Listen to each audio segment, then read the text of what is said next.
भौतिकतावाद और समय की चकाचौंध ने जहां दहेज प्रथा जैसी बुराइयों को जन्म दे दिया है, वहीं उत्तर प्रदेश के एक अफसर ने मानवता की मिसाल पेश की है। इस अफसर ने दहेज प्रथा का बहिष्कार कर न केवल इस सामाजिक बुराई के खिलाफ आवाज उठाई है, बल्कि अपने ही इकलौते बेटे की शादी में कन्या पक्ष से केवल 2 पौधे लगवाकर पर्यावरण सुरक्षा का संदेश भी दिया है। यहाँ हम बात कर रहे हैं उत्तर प्रदेश के अमरोहा जिले में तैनात एसडीएम मांगेराम चौहान की।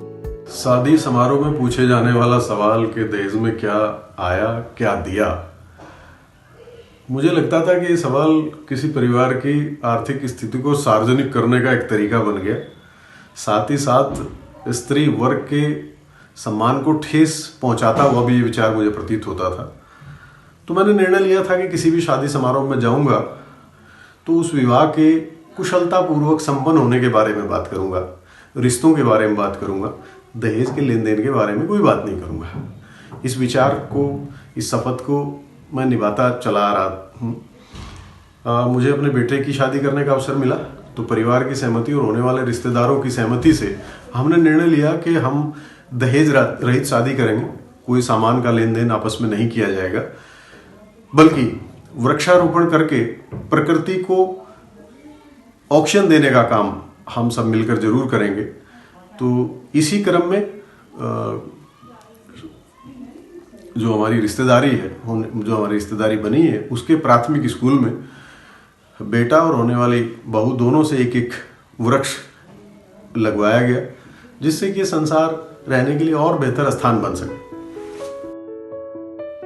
अपने पर्यावरण प्रेम और समाज सेवा के लिए पहचाने जाने वाले मांगेराम चौहान इन दिनों सामाजिक बुराइयों की जड़ें उखाड़ने में लगे हैं।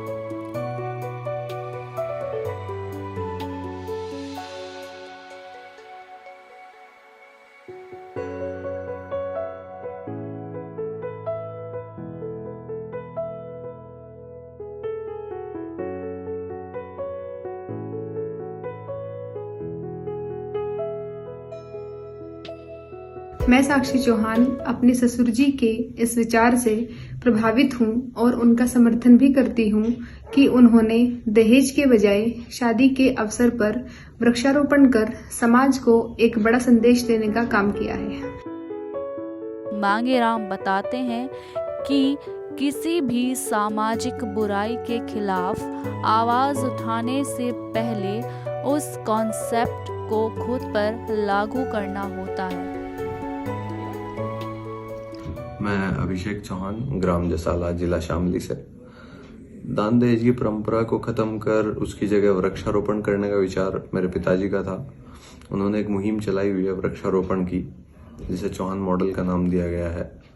और जब पिताजी ने मेरे समक्ष ये विचार रखा कि क्यों ना हम दान दहेज की प्रथा को खत्म कर उसकी जगह दहेज में 2 वृक्ष लेकर वृक्षारोपण करें, तो मैं भी इस विचार से सहमत था, क्योंकि इस विचार से हम सामाजिक बुराई और दूसरा अपने पर्यावरण के लिए कुछ बेहतर कर पा रहे हैं। यही वजह है कि उन्होंने अपने इकलौते बेटे की शादी में दहेज का परित्याग कर इस दहेज विरोधी मुहिम की शुरुआत की। हालांकि इस दौरान उनको कई तरह के सामाजिक दबावों से दो चार भी होना पड़ा, लेकिन वह अपने संकल्प पर अटल रहे। मांगेराम बताते हैं कि किसी भी नई बात या परंपरा के लिए शुरुआत में लोगों को समझाना थोड़ा मुश्किल हुआ, लेकिन बाद में वह मान गए। यही नहीं, मांगेराम चौहान से प्रभावित होकर शादी में शामिल बाकी कई लोगों ने दहेज का परित्याग करने का संकल्प लिया।